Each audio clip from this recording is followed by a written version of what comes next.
Ops. Kay ka laang, ikaw kay mahilig sa kape. What? Tingnan mo muna, Aray. Kumuha na nga ako ng isa at aking titimplahin na. Wow. Aray, sa amin ay kaping barako ang aming kinakape. What? Eh di ni sa Maynila ay wala, kaya rin Nescafe. Nescafe, baka naman. Kaunting tapik-tapik laang para maubos ang laman. At eto na nga at aking lalagyan ng mainit na tubig na kanina pang nag-aantay. Wow. Alam gahunin nyo na itong kapeng ito ay maraming benepisyo. What? Una, nag-i-improve ng energy level. Pangalawa, Wow. sumusunog ng taba sa ating katawan. At pangatlo, ay mayroon din pala itong essential nutrients. Ilan lamang po yan sa benepisyo kapag ito uminom ng kape. Wow. At eto na nga, ating lagyan na ng asukal. Isang kutsara lang at baka maparami ay masama din sa ating katawan. Dagdagan natin ng kaunti para naman may lasa.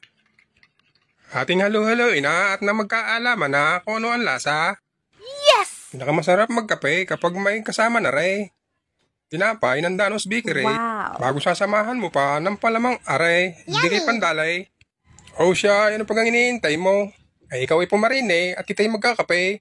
Kanina pa ako dalandal na din ay wala naman akong kasamang magkape. O siya, ay dyan muna kayo at ako lang hihigop na rin. Nice. Tara, kape.